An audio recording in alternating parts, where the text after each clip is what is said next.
Assalamualaikum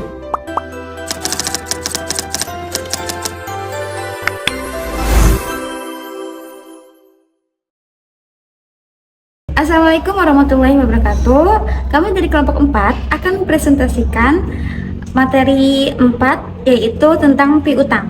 Pengertian piutang usaha. Piutang usaha adalah tagihan perusahaan kepada pelanggan akibat penjualan barang atau jasa secara kredit. Penjualan kredit akan menimbulkan piutang usaha yang menjadi salah satu aset lancar perusahaan. Dalam kegiatan bisnis, perusahaan sering melakukan penjualan secara kredit untuk meningkatkan penjualan dan menarik pelanggan. Pengelolaan piutang yang baik membantu perusahaan menjaga likuiditas dan mengurangi risiko kerugian. Selanjutnya akan dijelaskan oleh rekan saya. Klasifikasi piutang. Piutang adalah hak perusahaan untuk menerima pembayaran dari pelanggan atas transaksi yang telah dilakukan, biasanya karena penjualan secara kredit.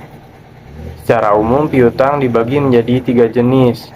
Yang pertama, piutang dagang. Piutang dagang merupakan piutang yang timbul karena kegiatan utama perusahaan, yaitu penjualan barang atau jasa secara kredit.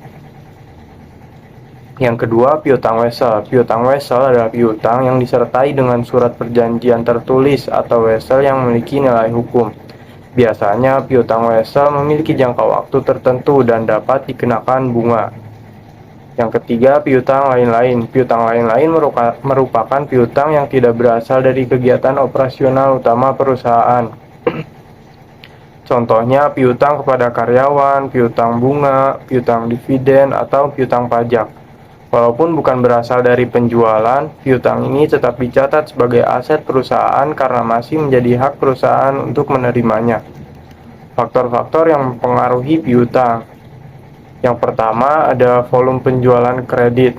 Semakin banyak penjualan yang dilakukan secara kredit, maka semakin besar pula jumlah piutang perusahaan. Sebaliknya, jika sebagian besar transaksi dilakukan secara tunai, maka jumlah piutang akan lebih kecil. Kemudian, syarat pembayaran. Syarat pembayaran juga mempengaruhi jumlah piutang. Misalnya, perusahaan memberikan tempo pembayaran selama 30 hari atau bahkan 60 hari. Semakin lama jangka waktu pembayaran yang diberikan kepada pelanggan, maka piutang akan lebih lama tertagih sehingga jumlah piutang yang tercatat bisa semakin besar. Selanjutnya, kebijakan kredit.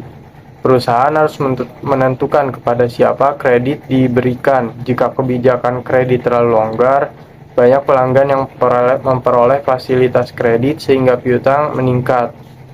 Kemudian, efektivitas penagihan. Kemampuan perusahaan dalam menagih piutang juga sangat penting.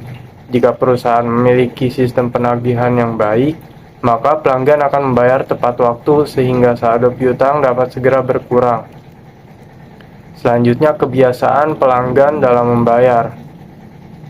Faktor terakhir adalah perilaku pelanggan. Apabila pelanggan memiliki kebiasaan membayar tepat waktu, maka arus kas perusahaan menjadi lancar.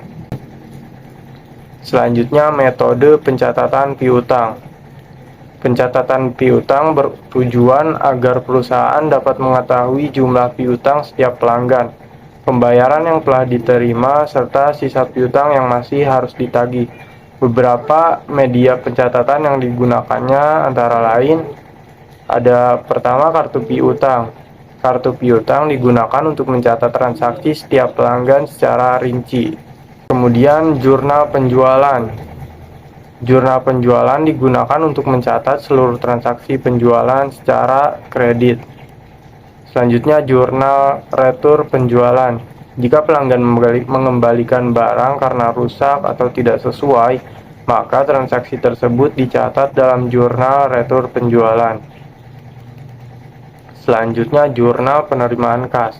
Ketika pelanggan membayar piutangnya, transaksi tersebut dicatat pada jurnal penerimaan kas.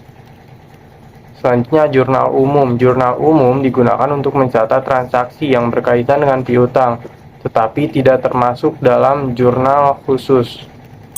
Selanjutnya, saya akan membahas sistem informasi akuntansi dan pengendalian piutang. Sistem ini berfungsi untuk mencatat, mengelola, dan mengawasi seluruh transaksi piutang perusahaan. Sistem ini terintegrasi mulai dari proses penjualan, gudang, pengiriman, hingga penagihan dan pencatatan akuntansi.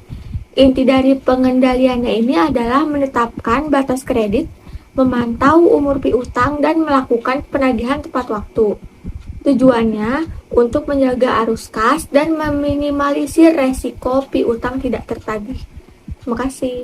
Baik, selanjutnya saya akan menjelaskan mengenai pengertian properti investasi.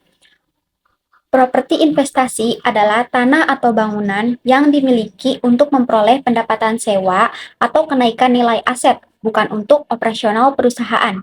Properti diakui sebagai aset jika memberikan manfaat ekonomi dan biaya perolehannya dapat diukur secara andal. Pertukaran properti investasi menggunakan nilai wajar apabila menghasilkan nilai komersial. Selanjutnya, penurunan nilai terjadi ketika nilai tercatat lebih besar daripada nilai yang dapat dipulihkan dan kerugiannya diakui dalam laba rugi. Seterusnya, penghentian properti investasi dilakukan saat aset dijual, ditukar, atau tidak lagi memberikan manfaat ekonomi. Jadi, kesimpulannya, piutang usaha dan properti investasi merupakan aset nilai yang harus dikelola melalui standar akuntansi. Perusahaan perlu meningkatkan pengendalian piutang dan menerapkan PSAK 13 secara konsisten. Baik, sekian dari kelompok kami. Wassalamualaikum warahmatullahi wabarakatuh.